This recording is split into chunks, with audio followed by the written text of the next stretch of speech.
this is not an AI problem. This is a basic, 1980s, bring data from different systems and just to visualize something that all systems see. They just see it in isolation. It's like the elephant where, different people, the blind people feel the elephant and each person feels like a different part and you don't really know what's there.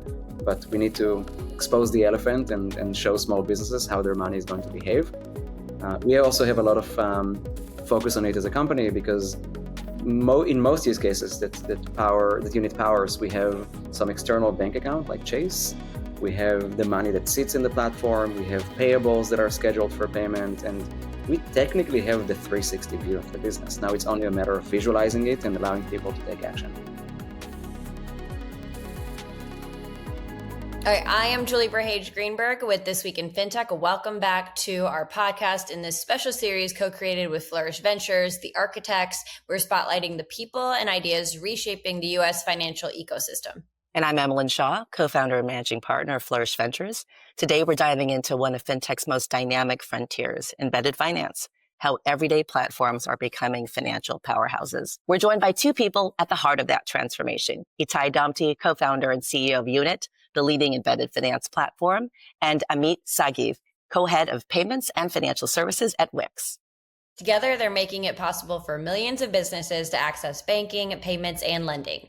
In this conversation, we'll explore what inspired each entrepreneur to take on this challenge, how mission and talent drive execution, how technology and AI innovation set them apart, and what kind of ROI is convincing software platforms to fully embrace the fintech transformation. Let's dive in and let's get it started with quick backgrounds on both of you. So Itai, we can start with you. Yeah, it's good to be here. Thanks for hosting us. My name is Itai Damti. I'm co-founder and CEO at Unit, based here in New York. Unit is an embedded finance solutions company that delivers its solutions via two main ways. One is build your own, which is what Wix is doing. Happy to dive into today. The other one is a suite of ready-to-launch solutions that are fully managed by Unit and also used by market leaders. We power financial offerings for more than 2 million end users through more than 100 platforms like Wix, and have raised money most recently in 2022, and that was a Series C. And great to have Amit and Em on the show today. And nice to meet you all. My name is Amit Sagiv. I've been at Wix for almost 8 years now. I was very fortunate to build and co-manage the whole fintech arm of Wix. We basically give services all across the world to merchants of various sizes, from the smallest one to big enterprise solutions that want to build their presence and run their businesses through the Wix operating system, providing website, apps, terminals, and also financial services, as we're going to explore today.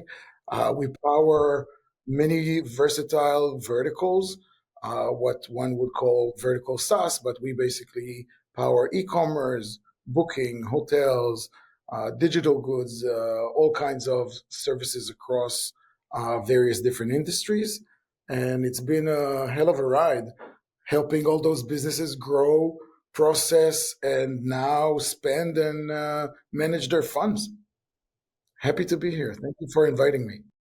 Amazing. Well, thank you so much for joining us, you guys. Itai, I want to start with you. You started Unit, I believe it was 2019, 2018, so kind of right before COVID. And it was before I really had heard much about embedded finance. So what was it that you were what gap, I guess, were you seeing at that time? And what was your initial plan to try to fill it? Yeah, so back then, I think we had been longtime fintech founders thinking about what's next for us.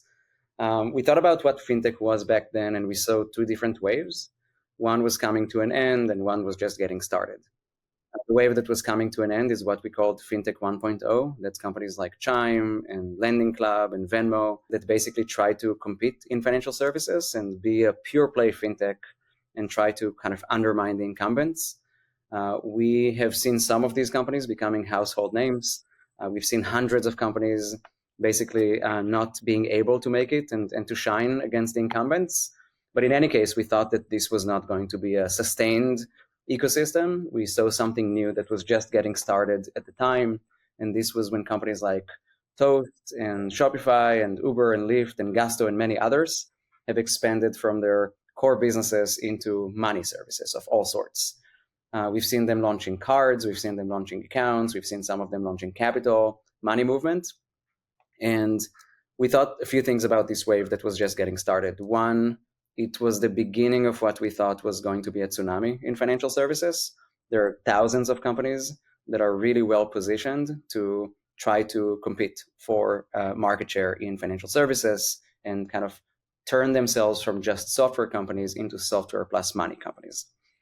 The second thing we noticed is that unlike the Venmos, those companies had a true unfair advantage over some of the incumbent banks because they had the data, the distribution, the trust, the software that they've been building over years.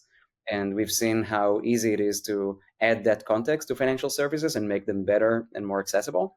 So the right to win was unique, I think, in that wave.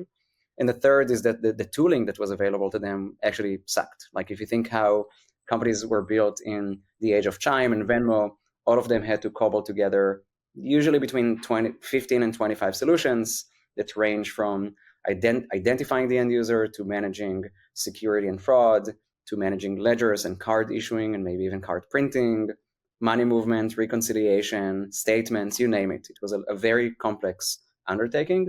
And we thought that if anyone was to enable the next 1,000, it had to be something new. It had to be something that is a lot more plug and play. And that's what we set out to build with Unit.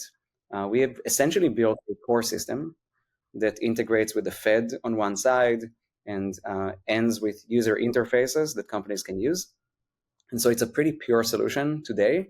And it's also grown to be more extensive in the sense that it has credit primitives today that we did not have in the beginning. And things like international payments and check sending and check deposits. So today, Unit has built a full-blown core system, but the delivery method has evolved. We can talk about that, but the thesis remained the same. We think that companies like Wix and thousands of others can be winners in the next 20 years in financial services, and we would like to enable that movement. Well, you anticipated my next question, which is how it has really shifted over time. But maybe you can talk a little bit about delivery methods and how that has evolved as well. Yeah, so I think the two topics are pretty connected. I think that we, in building Unit V1 in 2020, we've basically built Unit as a system of Legos, right? So Amit and his team are power users of the Lego piece that we call a deposit account. And you can open one or more deposit account under a business. Maybe one is going to be a place for them to park their main cash balance, and a second is going to be saving for tax or saving for payroll. And so we made the system quite modular, and you could use those Legos to build custom financial experiences and deliver them. There's another piece of Lego called a credit account, which allows companies to combine or maybe even only use the credit concept. We have another public company that uses Unit that, in addition to the Lego of a deposit account or multiple pieces of that Lego, they take about 20% of their customers who are eligible and they give them a credit card that's powered by Unit. And so the system was designed to be modular and allow companies to build their own experiences. But what we've noticed about 2 years ago is that what we have been doing still required a lot of effort from companies that build on Unit. So Unit was able to compress the cost of launching financial services by 80 to 90%. But the effort that remained was not for everyone. And teams like Wix Payments, Wix is a powerhouse. They have a whole payments company that Amit is leading, and they were able to invest and form opinions on how those services need to be delivered. But what we saw is that many other companies that had all the conditions to succeed, they had money flowing through them, they had engaged users, they had good software. There are many companies who did not have the appetite to invest the effort in developing the user interface, deciding on the financial terms, doing customer support, taking fraud decisions. And that's when we developed the second delivery method, which we call Ready to Launch. Ready to Launch is a money hub for small businesses that can live inside any piece of software. It's a single line of code that then expands into a full financial dashboard. And that financial dashboard has everything except receiving money. Receiving money is something that most software companies already do well. If you think about companies like Shopify, Wix, Airbnb, Etsy, eBay, all of them are excellent at accepting money on behalf of a small business. But the product we developed is the downstream use of money. So how do you save and organize your money? How do you spend your money, whether it's on cards or other forms of bill payments? And how do you get capital? And so companies can choose today if they want to go the Wix route and build on the custom engine and kind of use the Legos to build their own experience, or take something off the shelf where Unit manages the underwriting, the risk, and the evolution of the product, even the customer support, and then deliver capital, saving and organizing money and spend into one solution.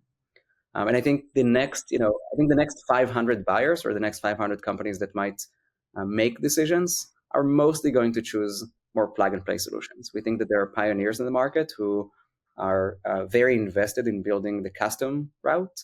And I believe that many companies, especially large ones, are going to want to build custom over time. But this entry point into financial services that's a lot more convenient is the new way that Unit is also delivering our services. Amit, you've helped millions of entrepreneurs at this point get online.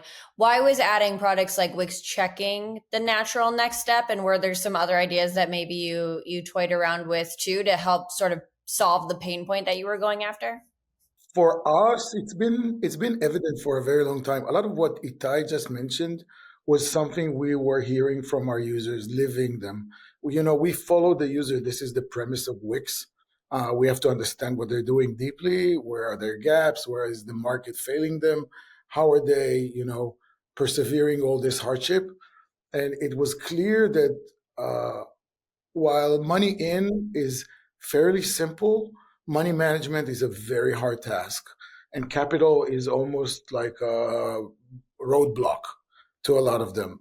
So that was coming as a repetitive narrative from customer conversations. Very early on, we decided to take a leap into those waters and understand deeply where the gaps are and what do they need and how we can best serve them.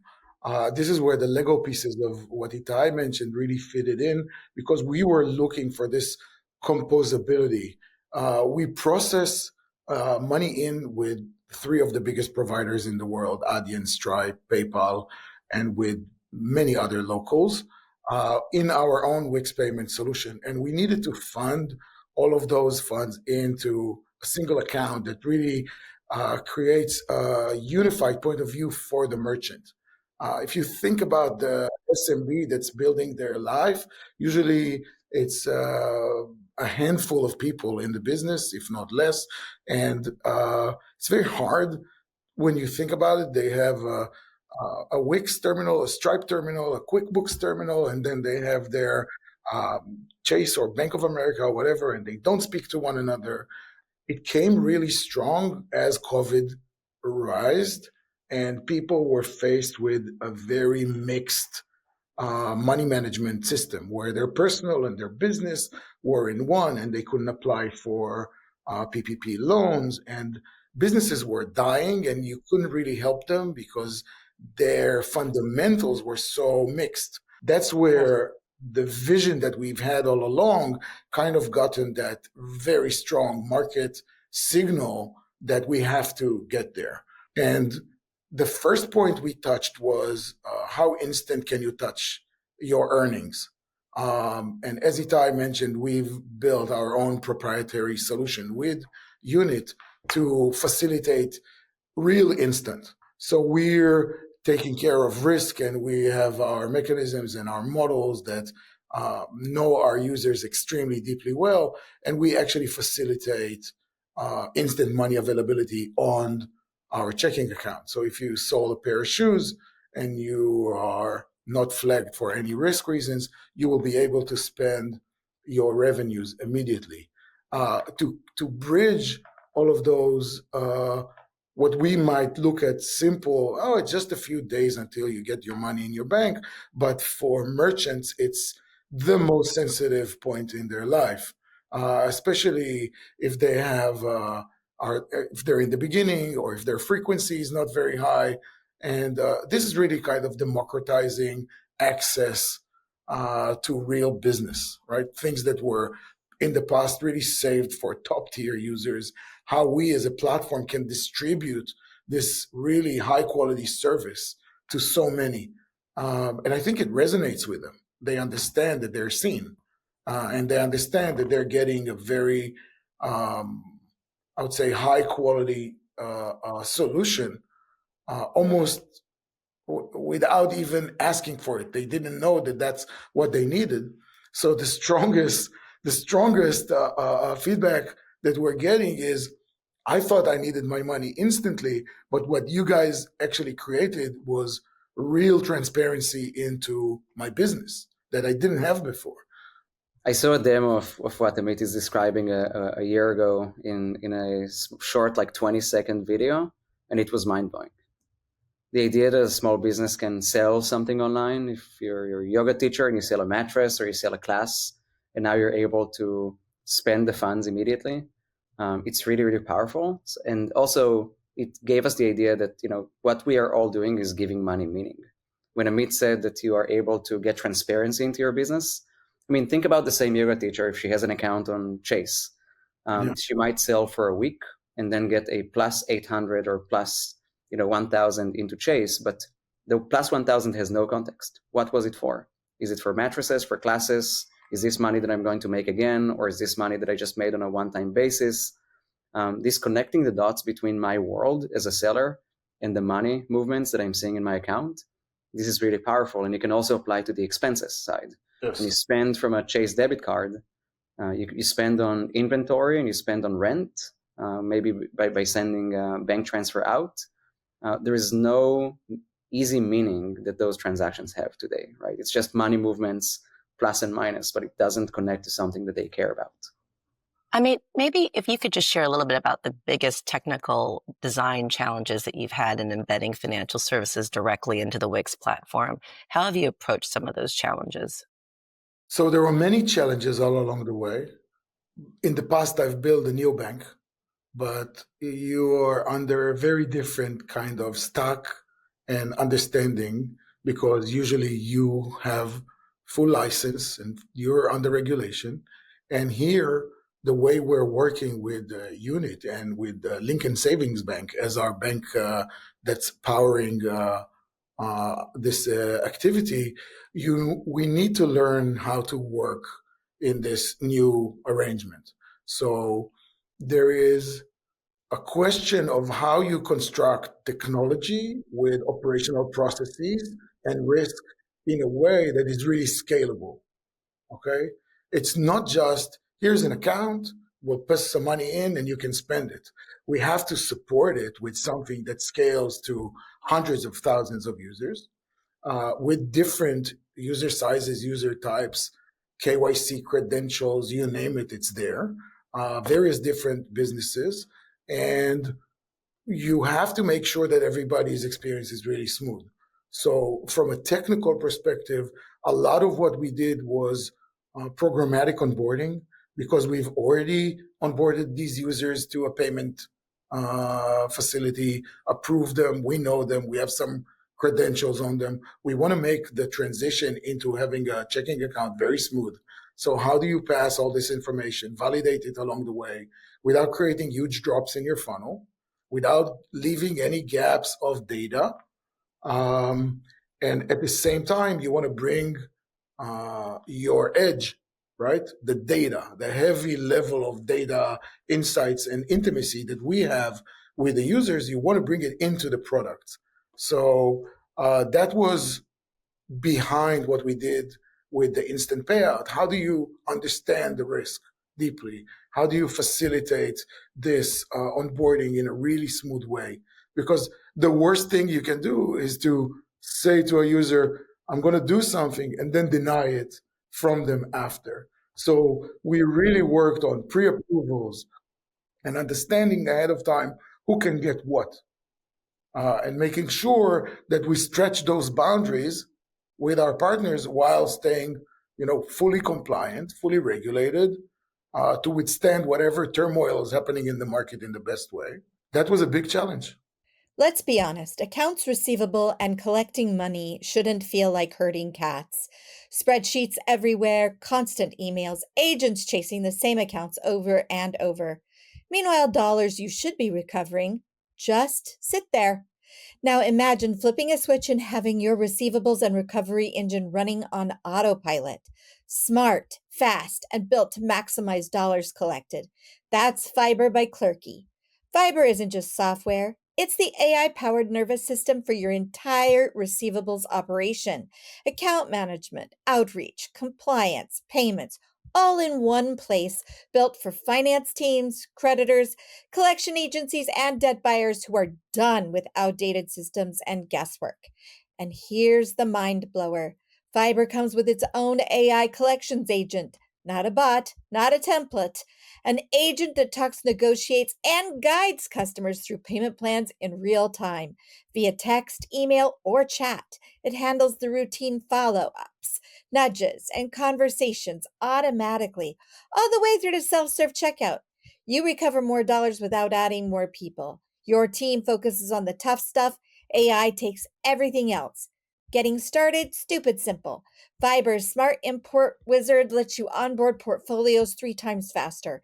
Even if your data looks like it came out of a blender and real-time dashboards give you the truth instantly, no digging, no scrambling, no hold on while I pull up the report. Compliance? Locked down. Fiber's rule engine keeps outreach inside every regulation, so you scale recovery and sleep at night. So if you're a CFO or a collections leader watching the money slip through the cracks, stop leaking revenue. Plug into Fiber. Recover more, stress less. Request your demo at getfiber.ai. That's getfiber.ai. Itai, how has your platform made it easier for SaaS companies, SaaS businesses to embed financial services themselves? And then how much simpler is it now for someone that's just getting started in that space versus what it might have been, 5-6 years ago before embedded finance really took off? So I think about it as 2 steps. By launching Unit, I think we simplified, call it 90%. And by launching the generation of ready-to-launch solutions that I mentioned, it's another 90% on the remaining effort. So you can choose what step you want to enter the market at. But I would say that before Unit existed, as I mentioned, companies did have to make a lot of buying decisions and cobble together many solutions. And so I think about Unit as a system, again, that goes pretty wide and also pretty deep. I think, we looked at companies like Rippling when we started, and we thought they did something that's like unreasonably wide, but they did it for the right reasons. And, Rippling is a company that has the ambition to be very, very comprehensive, but it's something that many people thought was unthinkable before that. So I think Unit we kind of designed it with the same principle, which is, I'll give an example. Things like identifying end users are built into Unit. If companies like Wix choose to use them, they can also toggle them off in agreement with the bank. We generate statements where a lot of our solutions in our space don't. We send 2FA to the phone of the end user to enable a wire to go out and ensure security, which many solutions don't. And we have a lot of controls within the dashboard that allow companies like Wix to take customer support tickets and resolve them on the spot. We have disputes in the system. Most companies in our space that issue cards have a complete blind spot to the dispute process and any resulting fraud. And so by bringing all of these together into one ecosystem, we were able to launch a V1 that allowed companies like Wix to choose a bank and choose Unit and get going. A lot of decisions need to be made between Wix and the bank, but by using the technology, we're able to check a lot of the what's called program management boxes and automate those tasks and give the bank visibility into what Wix is doing, and of course allow Wix to write into the system and read into the system with the dashboard and with data pipelines. As I said, this V1 was still relatively involved with companies like Wix. They had to use components and build their user interface. They had to conduct customer support activities. And in the case of Wix, that actually worked because Wix is very insistent on controlling and obsessing with user experience. But that kind of informed the next leap into the off-the-shelf solutions. I think what we found really appealing is you guys leave no stone unturned, which is a rare but very important commodity, especially in fintech when you're touching such complex and intricate, flows. It's usually very easy to cover the vanilla use case But the real art to high quality service and products is in the extra. Those edge. I don't like them being called edge cases because everybody gets them.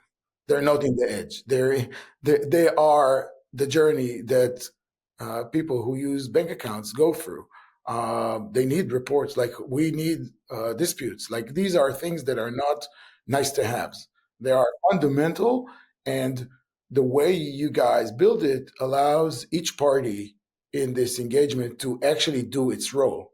The bank is really the bank, and the platform is really the platform. And you know that if there's a gap that is technological and you guys can bridge it, you will. The design decision that helps us, I think, move fast is that we control all the stack from the Federal Reserve to the user interface. So when we started, even when Wix actually started working with us, about 90% of payments on Unit were actually processed with legacy banking systems that we depended on. So each bank provided its own connectivity that moves money via ACH or checks or wires. And then we plugged into that specific system that they provided. And then in 2022, we got certification from the Fed after going through a year and a half of basically building a better connectivity. And today, 100% of the payments on Unit move directly between the bank and the Federal Reserve. And that means that there is no check deposits or check sending or ACH or same-day ACH that we don't control. And that allows us to iterate very fast on the system as opposed to being dependent on legacy systems. And I think that independence allows us to also think bigger. We're adding international payments right now, push to card, and other elements, RTP, other elements that just give more value. And I can give another tangible example from the Wix environment that shows why Unit cares about building more than the basic use case. We have the notion of terms for end users in the system. And Amit just mentioned how Wix might want to put different users in different risk buckets. So if someone has been using Wix for 3 years and processing big payment volumes and they're a high volume merchant, you also want to give them a VIP banking experience. And that VIP experience can translate to higher interest, higher limits, higher cashback, lower payment fees. And to program all of that is difficult.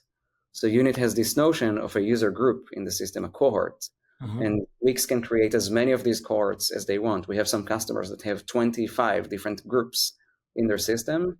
And then you can assign a user to a group, and you can call them standard user today, and then upgrade them to a VIP. And it's just a single API call. And then from that moment, the limits are going to be different, the fees are going to be different, and Wix would not have to code to make those things different. And so that's why I think Amit said that edge cases is not the way to think about it. I agree. I think about it as completeness. Yes. Coverage for what makes financial services actually fit well into environments like Wix. We couldn't have a podcast without at least mentioning where we think the companies are evolving as it relates to automation and AI. And obviously you guys are very much at the forefront. Can you talk a little bit about how these technologies are reshaping perhaps customer experience, operational efficiency, and how do you guys stay ahead of that change as it relates to your own platforms? Look, I'm trying not to sound too buzzwordy, but we've been building AI since 2016. We had our first website editor using AI that only since then evolved and evolved. Very early in the payment days, we understood that for us to create real efficiency and real user service at the highest level, we cannot be manual. We cannot have our operational heavily set on manual decisions and checks. And we've basically developed our own methodology in the last, I would say, 5 years, where we automate, create what now is considered an agent orchestration system. So if you'd imagine catalogs of hundreds and thousands of products across multiple user types, and you need to make sure that they adhere to any kind of payment regulation, even before the money flows into the bank account. So if you're selling alcohol, you need age restriction. If you're selling beauty products, we have to make sure that they might not have some ingredients that are limited. So we've developed along the way tools that look at the entire user protocol, like catalogs, and screen out, let's call them the products that shouldn't be there. And maybe the merchant didn't know.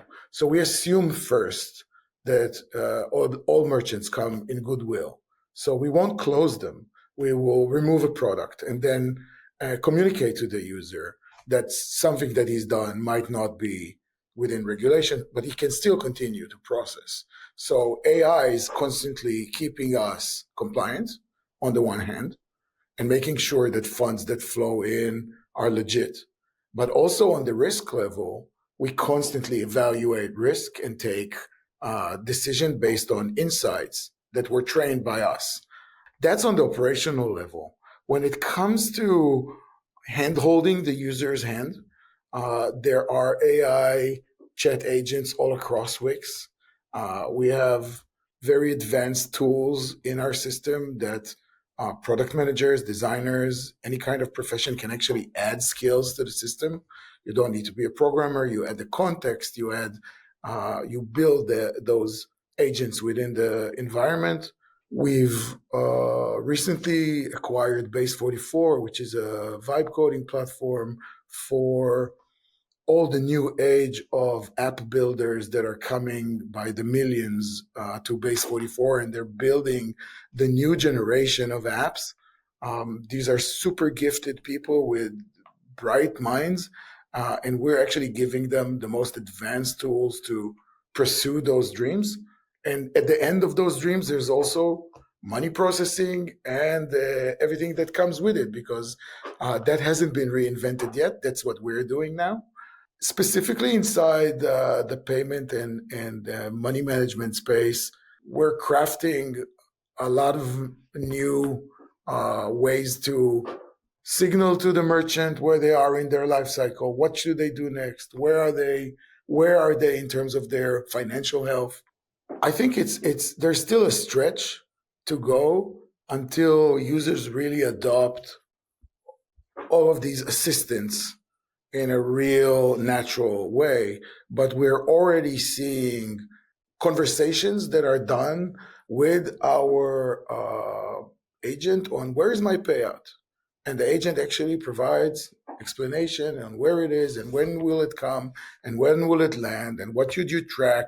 And those were complaints that usually went to customer care. And now the user actually resolves and gets educated and progresses with their own life. So we see a lot of implementation on all fields inside Wix. So on our side, just one fun fact, Base44, I think, is an amazing product. And we've built our entire internal product platform with Base44. So Amit, I don't know if you knew it, but we communicate between product to the rest of the team on upcoming plans, including schedules and visual schedules. And then you can click on an item, see what's being built, see when it's been shipped, see which teams it might affect, what's the value prop. And we do all of that with Base44. I mean, it's incredible how much you can do with just like instructing a system. So kudos to our product team, and thank you, Amit, for enabling it with, and I think it was a great acquisition, by the way. It was a very crafty team that can do what it does best within the Wix org. When I think about AI and money, I mean, initially I'll be honest, like I don't usually buy into hype quickly, and I dismissed the immediate effects on financial services. I think so.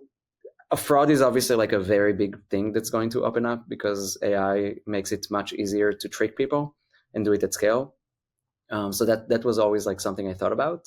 But I think when I think about AI and money, I think about AI being able to read your money and AI being able to write into your money. That's kind of how the framework we use. And reading, I think, is best explained by, imagine somebody logs into their Wix checking account and they ask questions. They can ask simple questions about money, like how much did I pay in fees in the last year? Or they can ask, where's my payout, like Amit mentioned? Or they can ask, how much did I make this week? And it's a relatively simple question to answer from the database that we provide, and companies like Wix can spin up those types of use cases really quickly. You can also read at a higher level. For example, hey, Wix, how much did I spend on marketing and what was the return on investment? That's a very, very good question to ask that goes way beyond what you can ask Chase, but has the dots that they can connect for the small business. So that's kind of the ultimate way of reading everything about your business, whatever type of business you might be, and then you can answer questions. You can also ask Wix, hey, you just removed this product from my database because it was flagged. How much money do I stand to not make after this product was removed, right? So really interesting ways to connect the money side and the business side of the house. When I think about agents writing into your money, that's literally spending money and making money. And that's really exciting. I think it's kind of nascent. Recently spent time with a few companies that are building agentic spend tools. And that's, the idea that if I'm a Wix merchant, maybe I want to ask Wix to spend money on 5 advertising platforms on my behalf and help me grow my business. That's actually a pretty hard task because it requires me to maybe approve where the money will be spent, or maybe if the agent sees a unique opportunity to spend more on Facebook, but maybe more in a way that puts me in distress, I as the business owner might need to approve it. So there's all sorts of agents spending on behalf of people and businesses that I think we will start to see, but it's a very, very nascent use case, and I think the read use cases are going to come much sooner than the right use cases. For me, I feel like as a small business, I would feel much more comfortable asking AI, like, hey, like, where did I spend my money last week and what was the return, versus giving it, hey, here's, X number of dollars, go ahead and go spend it for me. Like, I don't know that I feel quite comfortable yet, but Amit, what are you seeing? Because you are actually seeing how people are using their money and stuff on your platform. So not to say that it's already fully agentic, but from conversations we've had, most of the bakers are not marketers. I think that's a fact. And if you want to focus on your bakery and you don't want to focus on your marketing, then you would start with a small amount because you're afraid, and you would maybe put $100 into that budget controlled by the AI. But if it will be ROI positive, trust will be built. And that read and write will become more and more prominent. So I will, just like if you get a bad answer when you ask how much money I've made last week, and it gives you a wrong number, and you're like, I can't ask you anything because this is wrong information. So you build trust, and we feel very comfortable right now because so far we've mostly consumed information from these systems. We have not yet asked them to do big, heavy things. Like, they can plan my Italy trip, but I'm not comfortable yet for it to buy me a plane ticket, even though it might probably do a better job than most of us. So I think it's more of a gradual motion, but it's very clear that it's going there. When it comes to budget management, most businesses don't know how to do budget management. It's very hard, especially if your mind is in so many other places of your business. It's very hard to kind of dedicate time to learn that space.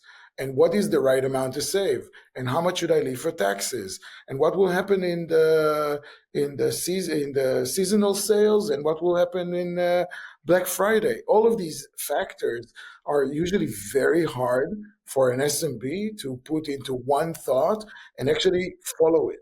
So as we build these constructs that are powering the SMBs, I actually believe we will see a lot of agentic spend. It will be, in the beginning, very nascent, as you said, and probably in platform in a much more controlled way. But as we progress towards more sophisticated situations, I believe we'll see much more. And through another piece of technology that we haven't mentioned yet, which is stablecoins, or the programmable aspect of money. If something can be allocated for marketing only, and the money actually is bounded by these instructions, I have more confidence in the machine that it won't spend above my limits or outside of the boundaries that I want it to do. So there are aspects that today are hard to control, And I believe that in the next year or two, we will see much more control going into the merchant's hand in a simple way. Because if you combine the two things, so I can read, as you said, I can ask questions and understand things. And then it's very easy for me to say at the end, okay, so for the next time, let's just put $50. And the instruction is very natural language kind of instruction, which then translates into a very complicated underlining, transaction that's being done behind the scene. So those two, I really believe, will meet the embedded space really deeply. Yeah, I think at the same time, I mean, think about the problems that most small businesses have today. They're very basic. Yes. Right? Like a small business, bakery or e-commerce business or construction company, most of them are confused about cash flow because the information about expenses, the timing of expense, and the nature of expense lives in one system. Information about their cash lives in another system. Their payroll exists in another system, and they have no way to connect the dots. The dots exist. They just exist in silos. And if you bring it all together and visualize cash flow for a small business, that's already a massive step up. Yes. Right? Like, how do I not spend too much money on marketing today because I forget that I have a big vendor payment coming up in 8 days and that's going to wreck me? Can I have the confidence to spend money on marketing today? Or should I take a step back and spend less because this payment is coming? Again, it's like, this is not an AI problem. This is a basic, 1980s, bring data from different systems and just to visualize something that all systems see. They just see it in isolation. It's like the elephant where, different people, the blind people feel the elephant and each person feels like a different part and you don't really know what's there. But we need to expose the elephant and show small businesses how their money is going to behave. We also have a lot of focus on it as a company because in most use cases that unit powers, we have some external bank account like Chase.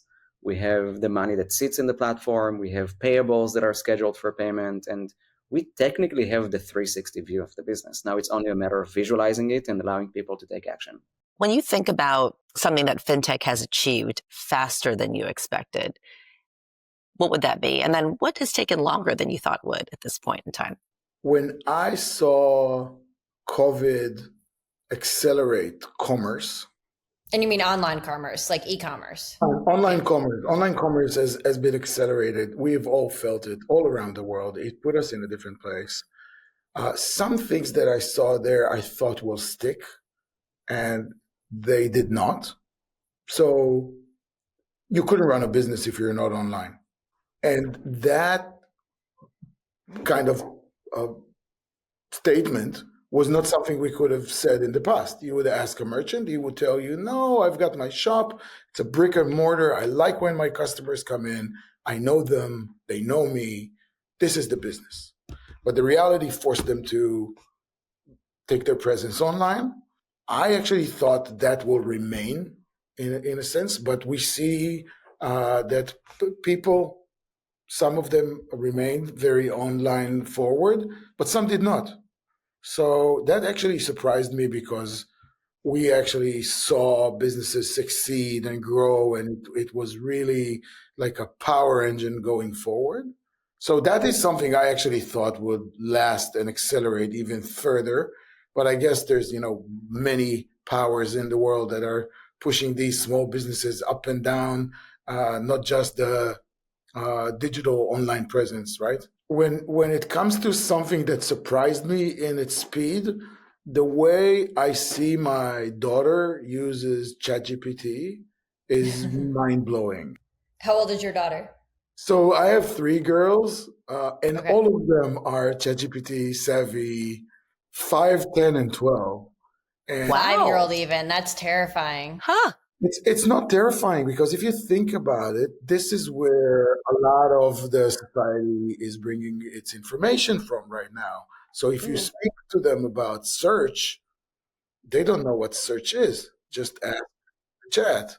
And that became rapid growth of that concept. So like I remember my parents say, I used to have to go to the library to figure out information. And I'll say, I used to have to Google something to find information. yes, and also you'd need to read. You'd need to read and sift out information. And now you can just like give it to me in one line. Yeah. So that Man, I'm old enough to remember Google. That's now a thing. Crazy. Yes, it is a thing. Itai, what about you? Just a fun fact before I begin, my dad talks to ChatGPT on WhatsApp. That's amazing. So like that's his UI for ChatGPT. He just asks them a question on WhatsApp. It's a contact. Mm-hmm. I love it. I'm going to say two very basic things, but I like going back to basics. So on what we've achieved faster than expected, I think scale and security. If you put aside one or maybe two notable examples for fintech going wrong in the last few years, I think if you look at the history, like the last 15-year history of fintech innovation in the US especially, I mean, it's pretty shocking that companies have been able to scale and secure a tremendous number of dollars.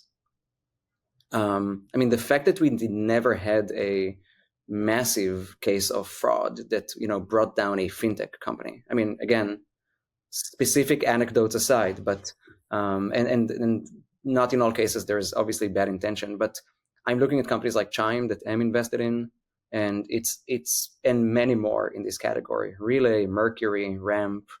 The fact that those companies are able to confidently, securely, and scalably deal with money. And that there's so many of them, and that there hasn't been a mass incident involving a fintech company, to me is incredible. Again, it happened once, but I think if you look at it in kind of the scale of financial innovation in the last 15 years, I think it's pretty remarkable how much of the ecosystem was able to scale confidently and safely. Unit processes 18 million API calls per day. I think if you add collectively the Ramps and Units and Mercuries and Wix and many other companies, you'll just find that there's probably like billions of API calls being processed per day or week. And that's not something that I take for granted. So that's kind of the good side. On the slow side, I would say like digital payments. I mean, to Amit's point, there's so much demand for check deposits, check sending, lock boxes, wires and cash deposits in today's ecosystem. I mean, I think a lot of small businesses in different industries still depend on non-digital money solutions. And that's just something you have to design for when you think about these types of systems. I think it will change quickly, but I also I think that it's pretty shocking how much of the small businesses, I think it's about 50% of small businesses that still touch checks. And if that's, again, if you want to build a complete financial service, you can't have a blind spot to checks as a result. But yeah, I think it's every payments geek who has been in the space for more than 10, 15 years has probably been shocked with how slow the movement to digital has been. Habits are really hard to break, huh? They really are. Habits are hard to break. It took a global pandemic to get Apple Pay to take off, and now everyone uses it. So, something that big. Thank you so much for joining us today, you guys. I really appreciate you taking the time. I know you're both very busy people, but I feel like, the founders, executives, aspiring entrepreneurs that will listen to this conversation will have a lot to get out of it. Thanks for inviting us. Thank you so much. Thank you so much. It was great talking to you.